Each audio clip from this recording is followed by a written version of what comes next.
மண் உண்டியல் இருக்குது பாருங்கள், அந்த மண் உண்டியலை வாங்கி நீங்கள் வீட்டில் வச்சுக்கோங்க.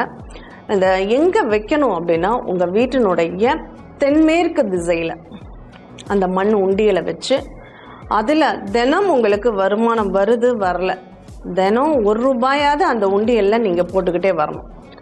அந்த உண்டியலில் பணம் போடும்போது மகாலட்சுமியை மனசில் நினச்சிட்டு இந்த உண்டியல் பெருகி நிறைவாக பெருகிற மாதிரி எனக்கும் அந்த பணவரவு நிறைவாக வரணும்னு சொல்லி பிரார்த்தனை மட்டும் பண்ணிட்டு நீங்கள் போட ஆரம்பிங்க. இதை எப்போ பண்ணணும் அப்படின்னா, சுக்கிர நாள் அப்படின்னு சொல்கிறது வெள்ளிக்கிழமை. அந்த வெள்ளிக்கிழமை அன்று சனி ஓரையில் நீங்கள் அந்த உண்டியலை வச்சு அந்த சனி ஓரையில் அந்த பணத்தை போட்டுக்கிட்டு வரணும்.